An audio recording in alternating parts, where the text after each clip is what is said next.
Bueno, en estos momentos se está realizando la autopsia al cuerpo de Melina Romero y es fundamental lo que se va a obtener como resultado a partir de esa autopsia, porque nos va a revelar detalles de dónde la mataron, cómo la mataron.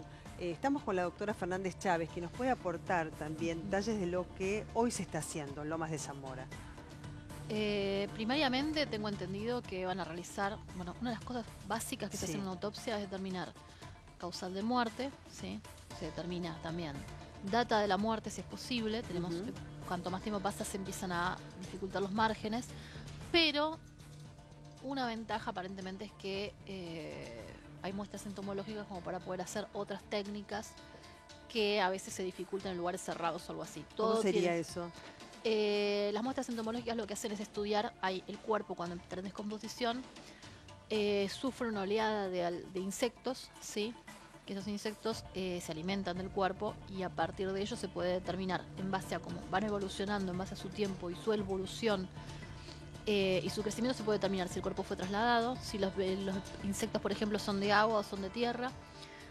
Se los clasifica y también se determina cuánto tiempo han crecido, y en base a eso, como solamente se alimentan de un cadáver y no de tejido vivo, se puede determinar a partir de las pupas y los estados larvarios que hayan pasado cuánto tiempo el cuerpo tiene de fallecido. Con más exactitud. Un ejemplo es el caso de, ¿se acuerdan las turistas en Salta? Sí, sí. Bueno, las turistas en Salta, se acuerda que el primer médico había dicho que tenían 1 o 2 días de muerto y tenían el tema de dónde había estado ese cuerpo todo ese tiempo, y el problema era que el frío conservaba el cuerpo y generaba errores en la medición. El frío de la noche, claro, en esa zona montañosa. ¿Qué es lo que se hizo? Se pidió auxilio a los entomólogos forenses y los entomólogos pudieron determinar que tenía casi una semana de fallecido. ¿Cuánto puede contribuir o no a la conservación del cuerpo las 2 bolsas en que fue introducida la víctima? La verdad es que va a coayudar a acelerar el proceso putrefactivo. Lo bueno es que si las bolsas... ¿Es estar envuelta en una sábana? Lo bueno es que si se encontraba dentro de la bolsa y se encontraban con...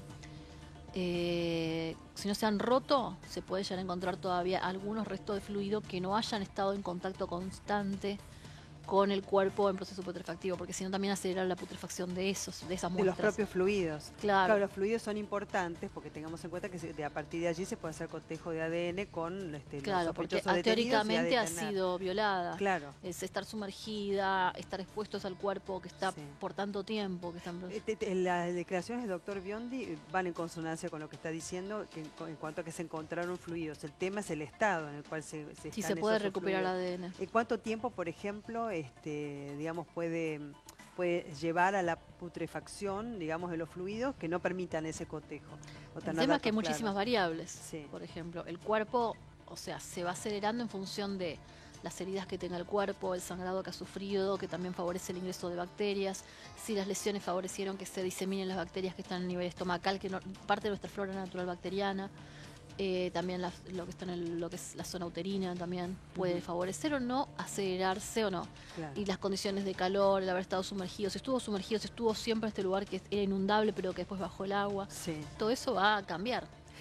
¿Cuánto influye su contacto con el agua en cuanto al estado de putrefacción y la probabilidad de encontrar detalles más certeros? Y generalmente acelera un poco, porque la humedad, una de las características que genera uno cuando hace cultivo de bacterias, trata de generar un ambiente húmedo y con alimentos, como para que la bacteria pueda proliferar y alimentarse y crecer. Acá tenemos el alimento provisto por el mismo cuerpo, en proceso de desintegración, sumado a la humedad que provee el ambiente.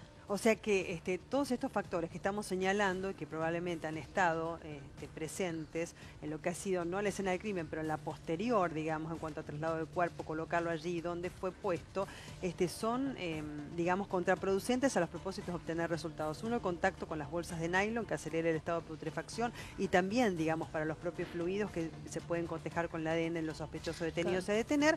Y otro, entonces, el contacto con el agua, que es probable también, teniendo en cuenta que apareció el abogado defensor del Chavo, el Chavito, el arrepentido que dio su primer testimonio fuera del marco de una declaración indagatoria, que dijo no, el curso del arroyo Morón en cuanto a su embocadura con el río Reconquista es en sentido contrario digamos, en cuanto al lugar del hallazgo del cuerpo. Eso está por establecerse porque además lo filmó, digamos, para también determinar que no se había arrojado el cuerpo del puente donde se había dicho, pero es también para dar por tierra la totalidad o la parcialidad de los testimonios, porque ahora va a aparecer eso. Pero los propósitos de su trabajo, digamos, todas estas cuestiones, estas situaciones, no ayudan, digamos, para la realización de la autopsia y obtención de resultados. No. ¿Y hay algún procedimiento tecnológico más reciente en cuanto a la captura de fluidos o de partes del cuerpo que no hayan tenido tanta desintegración? Para Sí. ayudar en este momento nosotros obtenemos hasta ADN de contacto. Pequeñas trazas se pueden obtener por simplemente tocar una superficie. En este momento a partir de las técnicas modernas se puede obtener. ¿Podría ser más Entonces específica? ¿Cómo sería podría eso? quedar un pequeño resquicio de ADN en algún sector que se haya mantenido íntegro, porque con pequeñas cantidades de ADN incluso pueden hacer la proliferación. Igualmente ya estamos hablando de una muestra que sería de difícil resolución porque hay múltiples agresores ahí, ¿no? En la violación. Bueno, las muestras con múltiples agresores dificultan también el análisis y la identificación. Claro. Ya estamos hablando de una condición compleja de por sí. Y hay otro aspecto, digamos, a considerar, siempre de acuerdo a los testimonios obtenidos. La ingesta de alcohol y drogas y su combinación, ¿también coadyuvaría a una desintegración más rápida del cuerpo? No, no necesariamente. ¿No necesariamente? Lo que sí se va a poder comprobar a partir también de las pericias entomológicas, porque a partir de las pericias entomológicas se puede determinar si el cuerpo, cuando pues, las larvas se alimentaron del cuerpo que contenía drogas. Se ha probado, por ejemplo, en un caso en Chile, por ejemplo, recuerdo que fue emblemático, encontraron un bebé recién nacido y el bebé tenía, a partir de las muestras entomológicas se pudo determinar que tenía cocaína. Ajá. Y de ahí sabían que la madre que había que buscar era una adicta. Uh-huh. Entonces, ¿Se puede también, a los propósitos de conocer una modalidad respecto del crimen, establecer si el consumo fue voluntario o no? si el consumo fue voluntario, no sé. Por la cantidad. Sería, calculo que debe ser, o sea, debe ser una respuesta difícil, creo que en condiciones normales y menos con una persona que ha estado muerta y porque hace un mes. Uh-huh. O sea que el tema del tiempo también acá está en contra, digamos, de los propios resultados de la autopsia. Claro, cuanto más tiempo pasa, más evidencias se pierden. Sí. Usted dijo que quizás algunas partes del cuerpo, ¿no?, que permanecen más intactas que otras en cuanto al grado de descomposición, pueden determinar el hallazgo de algún ADN para hacerse cotejo, ¿no? ¿Cuáles son las partes del cuerpo que permanecen, digamos, más enteras en un caso de descomposición, que se deterioran más lentamente?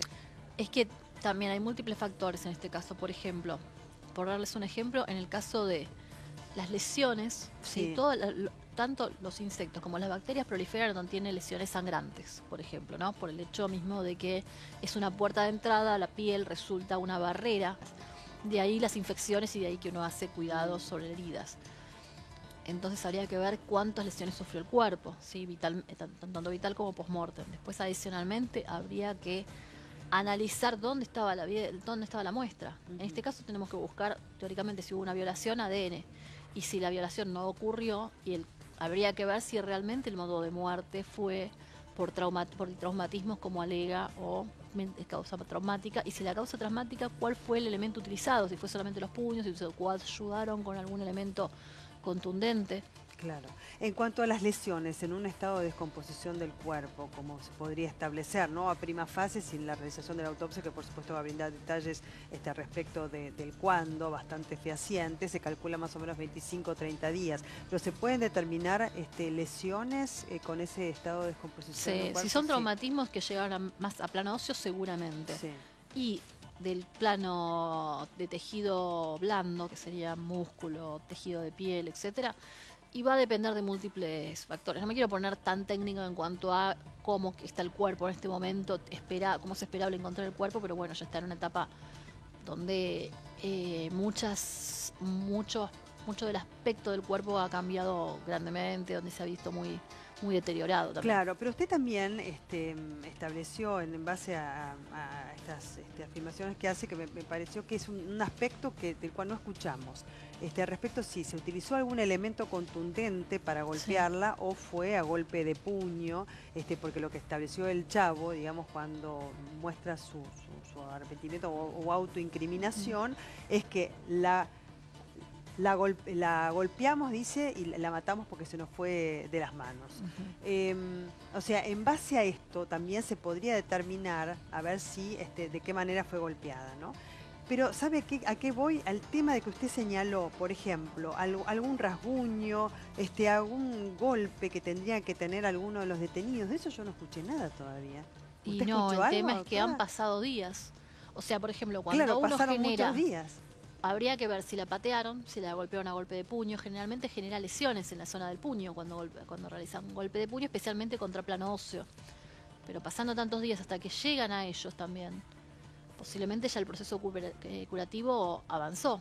Claro. Porque, por dar un ejemplo, cualquiera que haya sufrido un moretón sabe que los moretones sufren cambios de coloración con el proceso de los días, ¿no? Exacto. O sea, pasan de color negruzco, azulado, amarillo, verdoso. Proceso que se puede acelerar con alguna crema también, claro, que ¿no? se, Sí. claro, y que se tiene que ver con el proceso curativo de esa lesión y los derrames que ha sufrido en el lugar.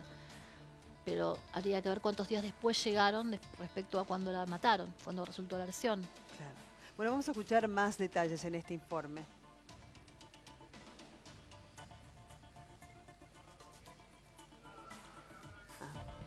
Porque así encontraron a Melina, teniendo en cuenta que había distintas circunscripciones geográficas en la cual estaban buscando el cuerpo de Melina. En una posición fetal envuelta en una sábana, esto es lo que dábamos cuenta recién. Y además solo tenía remera y zapatillas, con lo cual, como había establecido el doctor Biondi, el abogado defensor de la familia, no tenía ni la ropa interior ni el shortcito. Y el cuerpo estaba dentro de 2 bolsas negras, o sea, envuelto en la sábana y 2 bolsas negras. Por eso mucho se habló también de la bolsa, que había sido visto también a 3 hombres arrojar una bolsa con un tamaño que podría condecirse con un cuerpo y desde ese puente llegar entonces a una circunscripción geográfica donde también se la buscó. Pero de esta manera encontraron a Melina, entonces posición fetal, envuelta en una sábana, no tenía ropa interior, no tenía yorcitos, eso es lo que dijo el doctor Biondi. Y 2 bolsas de nylon. Ahora, estamos viendo respecto de esta infografía de cómo la encontraron a Melina, recordemos dónde también, ¿no? Porque el tema del dónde y las 4 cámaras de seguridad de alrededor del predio del SEAMSE José León Suárez van a ser fundamentales. Para saber si la arrojaron allí, si hubo algún auto, un vehículo de color negro, bajo, que no se pudo determinar, digamos, de qué marca es, porque la testigo que brindó esta información no conoce de autos. Dijo, yo no sé qué auto es, pero sí vi a 4 jóvenes con ellos. O sea, Melina ingresar en el automóvil.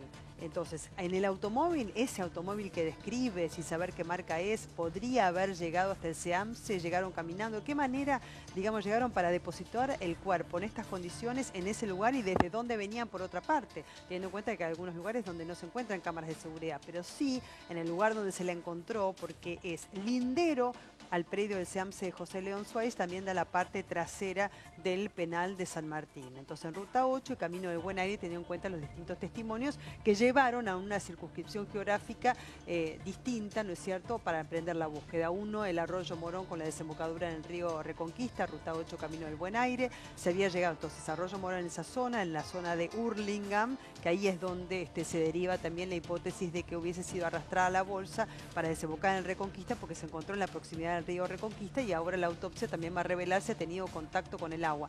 ¿Va a revelar sí o sí si estuvo en contacto con el agua, doctora Fernández Chávez? Y teóricamente el agua en algún momento, a no ser que no es hermética. Claro. Entonces en algún momento el agua ha ingresado dentro de la bolsa. Claro. Seguramente van a hacer algún hisopado, se van a mandar a hacer, como también, aparte creo que a pedido de Biondi, van a hacer un estudio, dice que conservó los fluidos. Entonces seguramente van a hacer un análisis bioquímico de esos restos de agua que encontraron dentro de una de las bolsas o de las 2 bolsas, y de ahí seguramente va a encontrar contenido de agua, de suciedades típicas de ese río, de ese arroyo. Sí, y respecto del lugar donde se encontró el cuerpo, ¿no? Sí. Los propósitos periciales, ¿hay qué se puede estudiar para saber, más allá de lo que brinda, digamos, la cámara de seguridad como elemento probatorio, del propio lugar, ¿no? A ver, de qué manera fue colocada, pisadas, el tema hubo crecidas, o sea, del arroyo. Que seguramente el cuerpo se ha trasladado, ¿sí? Con el producto de las crecidas, ¿sí? Seguramente van a tratar de determinar el punto de origen, porque vos tenés que correlacionarlo con con los agresores cómo llegó el cuerpo a ese lugar. ¿Llegó solo? Si llegó solo, ¿desde dónde lo arrojaron? Tenés que hacer una secuencia. Pero más allá de los testimonios, el lugar mismo a nivel Sí. pericial, ¿qué puede decir? En este momento, seguramente, si estuvo mucho tiempo ahí, seguramente las larvas han dejado estados puparios en el proceso evolutivo que se van a buscar por debajo del cuerpo. Y eso va a determinar cuánto tiempo estuvieron ahí también, ¿sí? Cuánto tiempo el cuerpo estuvo ahí y si ese lugar es una escena secundaria en este caso, ¿sí? Porque es el lugar donde se encuentra el cuerpo, pero que no es necesariamente donde ha sido arrojado o donde ha sido agredido. Seguramente el cuerpo no ha sido agredido ahí. Adicionalmente, habría que ver cuál es el punto de ingreso por el cual llega a ese lugar. Y se puede llegar a tratar de determinar cuánto tiempo estuvo detenida ahí. O si, por ejemplo, una de las cosas que se alegaba es que ese mismo día lo habían colocado, una cosa así. Bueno, eso se puede determinar. Claro, si lo colocaron. Ahora, si fue, digamos, arrastrado el cuerpo por el arroyo para llegar en su derivación a la desembocadura del río Reconquista, teniendo en cuenta su proximidad, ¿no? En la proximidad del lugar al río Reconquista, esto también se puede determinar. ¿Qué tendría, digamos, que tener ese lugar o inclusive también revelar la autopsia respecto de eso? El lugar tendría que comprobarse que la corriente corresponde con el punto de origen que se alega. Esto por la duda que puso el abogado defensor de Claro. Toto, ¿no? Con el sentido de la corriente del agua. Claro, porque uno tiene que ser, la fiscalía tiene que ser clara en cuanto de qué se lo imputa, cómo alegan que realizó los hechos, y si alegan una teoría que es inválida, obviamente va a tratar de atacar por ese lado. Claro, suponiendo que no se conoce el origen, porque si se desprenden los testimonios puede haber distintos orígenes, ¿no? Y hasta contradicciones entre ellos y demás, o establecimiento de distintos orígenes, pero sí se tiene el destino, por lo menos para poder ser analizado. Sí. En ese caso, digamos, ¿qué es lo que hay que estudiar exactamente en ese lugar del terreno? En ese lugar, obviamente, seguramente van a buscar a ver si encuentran las pupas, producto del... Las pupas. Las pupas que genera, o sea, cuando evoluciona la mosca o el insecto que sea, primero deposita un huevo, a veces depositan larvas, pero generalmente depositan huevos, y pasa por 3 estadios larvales hasta que finalmente entra en estado pupario una vez que se ha alimentado lo suficiente, y de ahí crece y genera la nueva mosca, y después continúa el mismo proceso, ¿sí? Hasta que después cuando va aumentando la putrefacción del cuerpo, llegan otros insectos, ¿sí? Y eso también responde a un periodo de tiempo determinado que tiene que ver con la evolución natural del animal, del insecto, en esas condiciones atmosféricas. Esto va a determinar también si todo ese proceso ocurrió ahí, porque lo arrastró la corriente con la primera crecida que ocurrió con las lluvias fuertes que pasó hace casi un mes. Fue un tema porque después nosotros cuando hacíamos la transmisión en directo con el móvil tenía 60 centímetros en un momento, pero había crecido 3 veces en cuanto a su habitualidad, digamos, claro. Entonces, y después de ¿eso cómo influye? Eso teóricamente, si quedó ahí y desde entonces esa bolsa quedó detenida ahí, se va a poder determinar. Si por el contrario se movió recientemente, también se va a poder determinar. Claro. Inclusive también si fue colocada o si fue arrastrada por el arroyo para llegar al río Reconquista y después derivar allí en su cercanía, ¿no? Como lugar. Claro. Respecto también de las pericias que se han realizado en los supuestos escenarios del crimen, ¿no? Porque a veces no se tiene escenario del crimen, ¿no? No. A veces no hay una escena, digamos, ni la escena como marcada ni el lugar determinado. Se han realizado muestras de luminol, por ejemplo, también la casilla que corresponde al Pelado, que es uno de los detenidos, que es el mayor, que tiene 44 años, además, por supuesto, del templo Umbanda, ¿no? Ese tiene un registro de manchas, por ejemplo, de sangre, ¿no? Sí. Ahora, ¿qué pasa si fueron lavadas? El luminol permite detectar sangre lavada hasta 10.000 veces. Y si usaron, no quiero decir la marca, pero si usaron el luminol más moderno, no interfiere con el estudio de ADN, entonces puede hacerse un estudio de ADN posterior, a diferencia del viejo luminol que interfería. Igualmente, el luminol es una prueba orientativa, con lo cual puede darte falso positivo ante la presencia de muchas otras cosas, peroxidasas vegetales, cierto tipo de oxidantes como simple lavandina, ¿sí? Por eso es que se hacen los estudios a posteriori. Por más que el luminol permite detectar en cañerías, en cualquier superficie que ha sido lavado la sangre, permite detectarlo diluido hasta 1 en 10.000 veces, hay que hacer los estudios posteriores para comprobar que sea sangre o para comprobar que el ADN corresponda. Hasta si fue con la lavandina, dice usted, digamos, como Claro, un elemento interfiere con la contundente. prueba de... puede dar falso positivo, me puede dar falso positivo Entonces con la ahí, presencia de oxidantes. En ese caso no, se hace un estudio de ADN para determinar si la cantidad es suficiente, se puede determinar si el ADN corresponde con el de Melina. claro, y usted que es perito criminóloga, ¿no? Por ejemplo, tuviese que actuar en este caso, ¿no? Tanto en la casilla que le corresponde al pelado o con más exactitud se le pediría en estos momentos, por la hipótesis que maneja la fiscal, actúe, digamos, allí en la casa de la familia de Toto, donde está el templo Umbanda. ¿Qué es lo que buscaría? Siempre básicamente hay un proceso que seguimos los criminalistas parecido al que siguen en la autopsia, ¿no? Pero tenemos un proceso metódico para no olvidar nada, ¿sí? Entonces se hace una búsqueda con algunos de los métodos de búsqueda utilizados, en este caso, bueno, se usa el método de Cubos, que no viene al caso. Se hace un registro fotográfico de todo el lugar, en una vista general, ya hace un registro planimétrico, como para ubicar toda la escena, principalmente a escala, y después se hace una búsqueda pormenorizada por sectores para tratar de ubicar cualquier elemento que pudiera estar vinculado con el caso, con el delito, que pudiera haber sido pasado por alto. Y teniendo en cuenta que ha pasado tanto el tiempo, usted como perito sería mucho más exigente respecto de los elementos a tomar en consideración, porque ya sabe que pasó el tiempo. Ahora, por darles un ejemplo, si ahora de la autopsia surge que se utiliza un elemento contundente, ahora el cuerpo te ayuda mucho a la evidencia que tienes que buscar. Por ejemplo, si indica que se utilizó un cuchillo, de lana acuchillado, o indica que se utilizó un elemento contundente y en la autopsia va a indicar que es del tipo romo, o es del tipo redondeado, o de aspecto similar, y va a indicar las medidas generalmente esperables, el médico nos puede ayudar en eso, se hace una nueva búsqueda tratando de hallar ese elemento, porque ese elemento, por más que lo limpien, siempre algún resquicio queda como para probar que ha sido una de las armas utilizadas o el arma homicida, efectivamente. A esta altura uno, digamos, seguramente piense que ha sido escondido, enterrado, vaya a saber dónde se utilizaron algún elemento contundente con todo el tiempo que tuvieron, ¿no? Es un elemento. Igualmente, gracias a Dios, generalmente no son tan brillantes. A ver.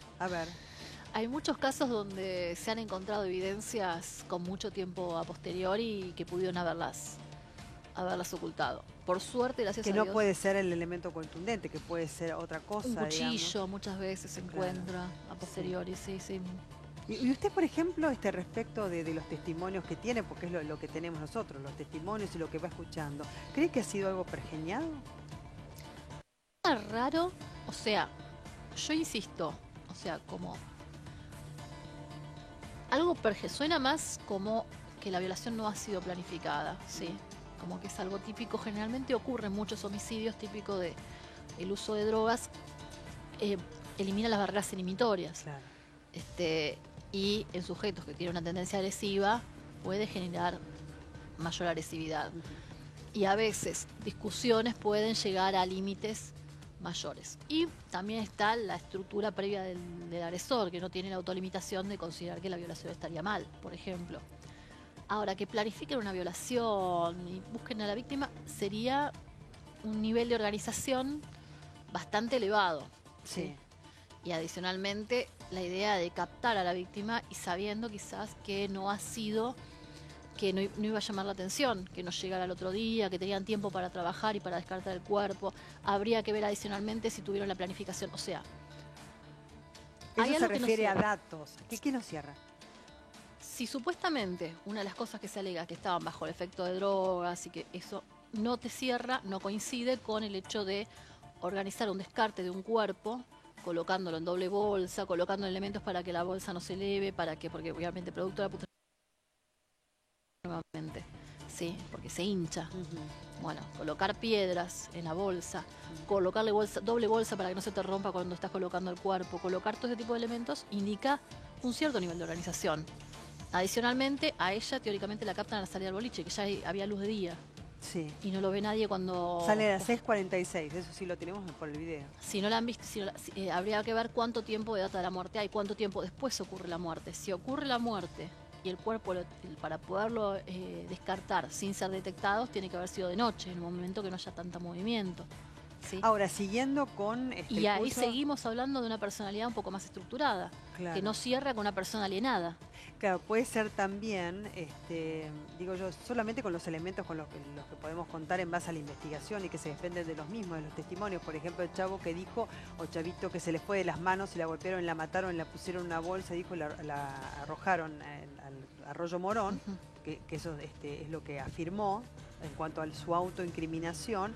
Y por otro lado, si se les fue de las manos siguiendo este discurso, que hayan acudido a otros, que pueden ser los sospechosos que están buscando, que hayan tenido, digamos, una manera más planificada, De digamos, descartar de el poder cuerpo. descartar el cuerpo. Eso es ¿No? posible, Con un pero ahí auxilio, esos pero ahí otros ¿cómo es son... entonces? Si se prestaron el auxilio de otros, esos otros, digamos, que tendrían experiencia, tendrían que tener antecedentes, porque no... Tienen un Usted dice, conocimiento, a ver, porque la mayoría de las personas, estamos hablando de generalidades, la mayoría de las personas se encuentran con un cadáver y entran en pánico. sí, No es tan común que planifiquen cómo descartar el cuerpo sin ser detectados y que pasen 20 días a posteriori sin dar evidencia, sin contárselo a nadie, es muy común que se autoincriminan comentando, hablando, siendo por la culpa los hace hablar muchas veces, comentárselo a otro, ese otro termina informándolo. Es atípico. sí. Y después de respecto de las pericias le voy a preguntar por la personalidad también, por lo que se desprende que ve, ¿no es cierto?, más allá que pudo ser pergeñado o no, de aquellos que intervinieron en el asesinato de Melina. Después de los títulos.